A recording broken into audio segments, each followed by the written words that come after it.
বন্ধুরা, আজকে তোমাদের কাছে একটা নতুন ধরনের রেসিপি শেয়ার করছি। এটাও পুরনো দিনের রান্না, কিন্তু বাংলার রান্না নয়। এটা রান্নাটার নাম সিন্ধি চিকেন কারি। অর্থাৎ সিন্ধি যারা আছেন তারা এইভাবে এই কারিটা পরিবেশন করে থাকতেন। এখানে 700 গ্রাম চিকেন আছে, বড় বড় টুকরো আছে। শুধুমাত্র এখানে বড় চামচের 2 চামচ টক দই আর বড় চামচের 2 চামচ কাঁচা লঙ্কা বাটা দিয়ে আমি একটা দিন ওভারনাইট ম্যারিনেট করে রেখেছিলাম। সামান্য একটুখানি নুন সহযোগে, খুবই অল্প।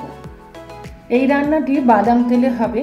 এই রান্নার প্রধান মেন এবং বিশেষ উপকরণ হলো এই এলাচ, ছোট এলাচ কিংবা বড় এলাচ। আমার কাছে ছোট এলাচ ছিল, তাই আমি ছোট এলাচ দিয়ে নিয়েছি। আমি বাদাম তেল ব্যবহার করব, তার সঙ্গে এই এলাচ ফোড়ন দেব। এইখানে রয়েছে ছোট এলাচ 12টি এবং মাঝারি চামচে 2 চামচ গোটা গোলমরিচ বাটা। এটাও কিন্তু এই রান্নার আরও একটি বিশেষ উপাদান এবং খুব উপাদেয় খেতে হয় রান্নাটা। গোলমরিচটা আমি সকালবেলা ভিজিয়ে রেখেছিলাম। গোলমরিচ, গোটা গোলমরিচ আমরা সবাই জানি যে খুব হার্ড হয়।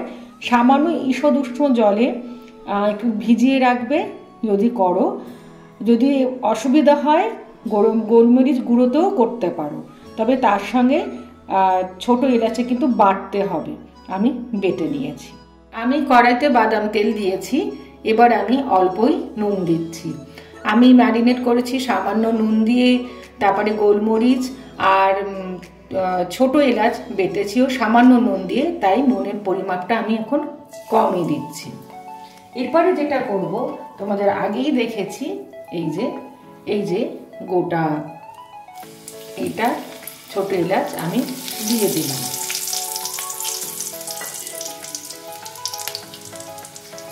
ম্যারিনেট করা চিকেনটা আমি দিয়ে দিচ্ছি খুব আস্তে করে।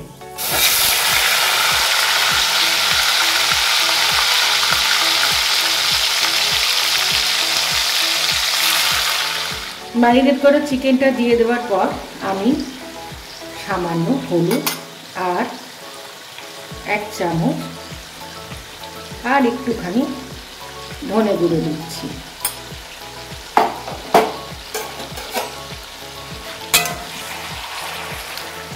খুব ভালো করে এটা নাড়াচ্ছি।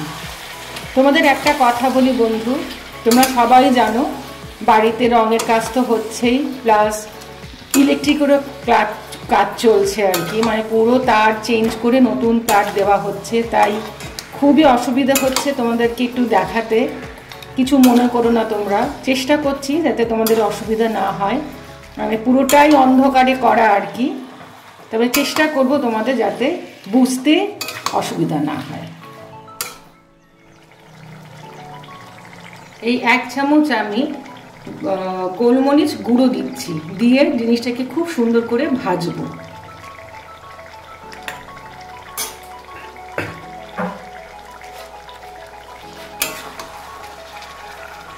এটা রুটি, পরোটা, ফ্রাইড রাইস, তারপরে লুচি, এগুলো দিয়ে খেতে পারো।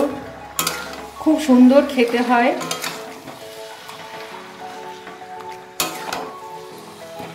শীতের রাতে ঠান্ডা ঠান্ডা খুব ভালো লাগে। এদের এইসব রান্নায় ঝাল কম থাকে, কিন্তু একটু ঝাঁঝালো জিনিস থাকে, যেহেতু গোলমরিচ, তারপরে তোমার বাটা গুঁড়ো, তার সঙ্গে একটু লঙ্কা, এগুলো থাকে। ঝালটা খুব একটা হয় না, ঝাঁঝ হয়। তবে সেটা নুন, ঝাল, ঝাঁঝ সবটাই তোমাদের প্রয়োজন অনুযায়ী দেবে, যে যেরকম নিতে পারে। আমি প্রায় 15 মিনিট নেড়েছি লো ফ্লেমে। এবারে আমি যেটা করব, এখানে 2টো টমেটো আমি কুচিয়ে রেখেছি, আমি এটা এবার দিয়ে দেব।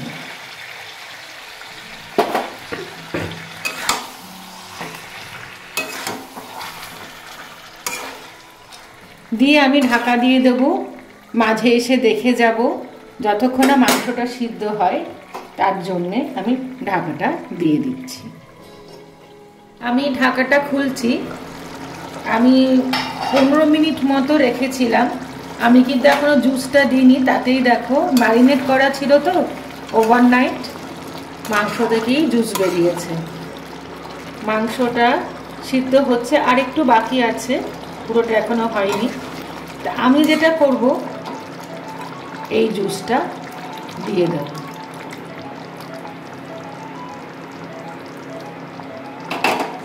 দিয়ে খুব ভালো করে নাড়িয়ে আরও কিছুক্ষণ আমি ঢাকা দিয়ে রাখবো।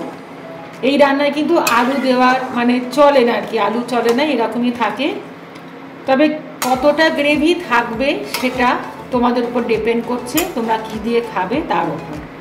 আমি আরও কিছুক্ষণ সিদ্ধ হওয়ার জন্য রাখলাম। খুবই সোজা রান্না, উপাদেয় রান্না হয়, খেতেও খুব ভালো লাগে। মোটামুটি সকলের বাড়িতেই এই ইনগ্রেডিয়েন্টসগুলো থাকে। তোমরা অবশ্যই বানিয়ে বলো তোমাদের কেমন লেগেছে। আমি আরও কিছুক্ষণ ঢাকা দিয়ে দিলাম সেদ্ধ হওয়ার জন্য। মাংসটা শেষের মুখে মানে হয়েই এসছে, তেল ছেড়ে দিয়েছে, দেখো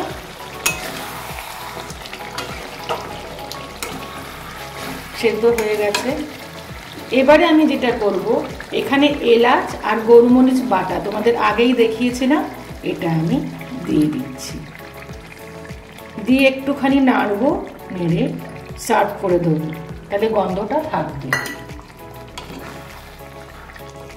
তৈরি হয়ে গেছে আমার সিন্ধি চিকেন কারি। তোমাদের কেমন লেগেছে রেসিপিটা দেখে অবশ্যই আমাকে কমেন্ট করো। আমি ঢাকা দিয়ে দিচ্ছি। তৈরি হয়ে গেছে আমার সিন্ধি চিকেন কারি। তোমরা অবশ্যই বলো তোমাদের এই রেসিপিটি কেমন লেগেছে।